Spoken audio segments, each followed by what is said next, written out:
All right, folks, on today's field tips, we're going to be talking about split finger versus 3-under shooting and selecting a good anchor point.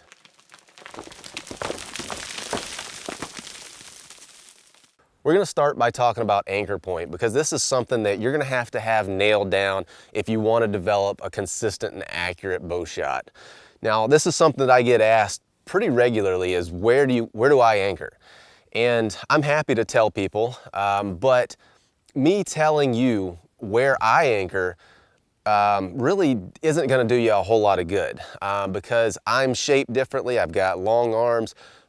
If you have a different body type or different head shape, my anchor probably is not going to work for you. So an anchor point is something that you're going to have to figure out for yourself. But there are some things that you need to look for in developing an anchor point that's going to help you to create that consistent shot. One thing that is pretty common to hear, and not so much anymore because there's a lot more information out there now about how to shoot a longbow or recurve accurately, consistently than there was 15 or 20 years ago. But one anchor point that's still relatively common to hear about is the corner of the mouth. Now that's a fine place to anchor, but I would encourage you, if you're going to select that anchor point, to not just go to the corner of your mouth, but go to a tooth or some other prominent, solid bone feature on your face. Because if you are coming back and hitting the corner of your mouth, you can move your skin around and you can increase or decrease your draw by, I don't know, probably close to an inch, just by anchoring on skin. So remember that. That's one point that you need to take into consideration no matter what anchor point you select, is find something that's going to be rigid. Now, for me, I have changed my anchor point. I've been shooting longbows and recurves for probably close to 20 years, and I have tried every anchor imaginable. When I first started shooting, and we're going to go into this in more detail here in just a little bit, but I shot split finger because that was really the most predominant way to shoot, at least around the people that I was hanging out with and all of the things that I read in Traditional Bow Hunter and different places like that. When I shot split finger, I would use that middle finger, corner of the mouth anchor. Since that time, I've started shooting 3-under, and for a long time, I did that same thing, middle finger, corner of the mouth. In an effort to try to find a more consistent anchor, because as I said, I could change my draw length pretty dramatically because of that skin would move around. For the past, I don't know, 5 or 6 years or so, my anchor has been putting my thumb knuckle in this little recess behind my jaw and under my ear. Now, that did a couple of things when I switched. Number one is it increased my draw length, which is always a good thing. If you can find an anchor that gives you a longer draw length, your bow's going to be more efficient. It's going to have a longer power stroke and be more able to transfer that energy that you put into the bow to the arrow. The other thing that it did was it was a much more consistent anchor. When I draw back and that thumb knuckle fits right in that little recess, that's a pretty solid anchor. Now, for the last few months, I've been trying out a different anchor point, and that is taking my pointer finger and putting it right on my cheekbone here, just under my eye.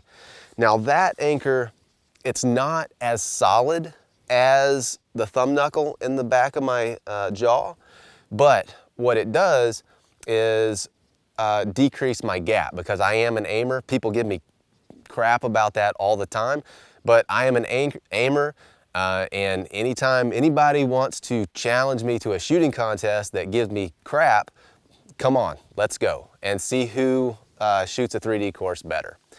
But anyway, when I take my thumb knuckle, put it back here, my gap my maximum gap is probably 24 inches. And that's, you know, at I think that's 18 yards. I have a 24-inch gap with my thumb knuckle behind my ear. By moving to my cheekbone here, my gap at 18 inches is only 12.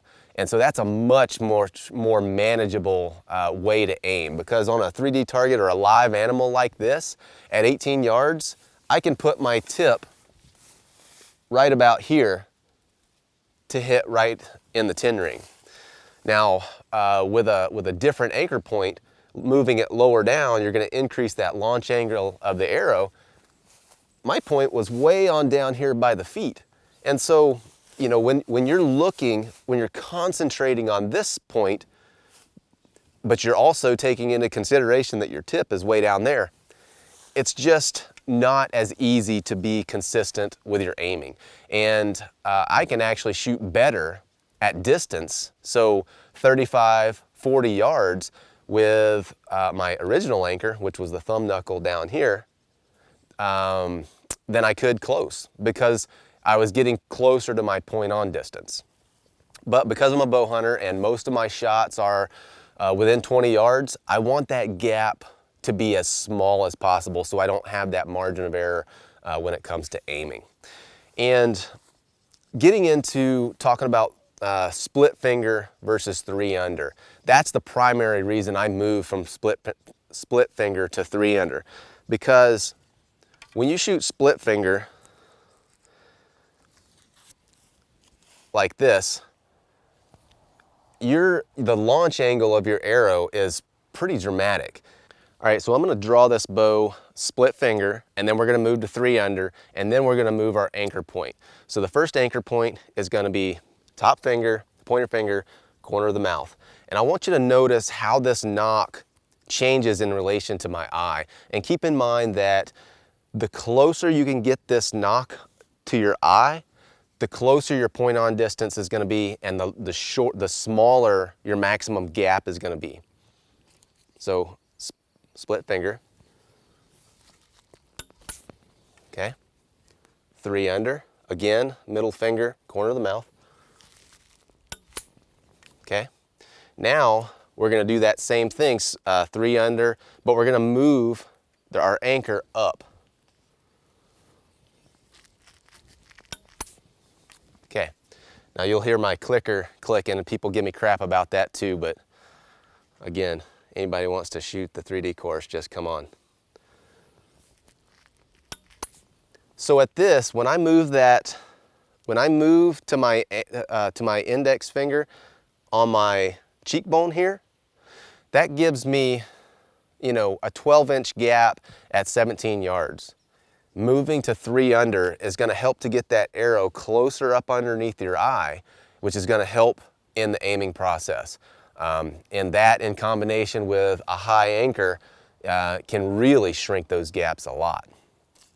So that's all I can think of right now. I just wanted to address a couple of things that I get asked about pretty regularly.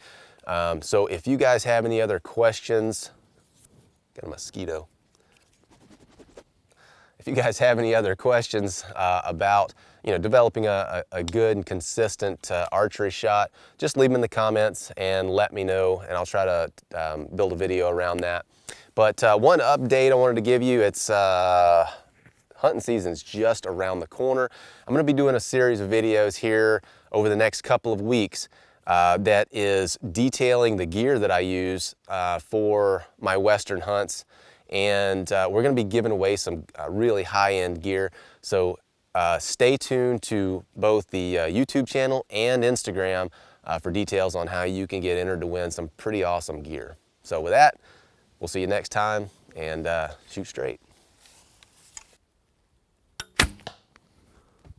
That's a dead deer.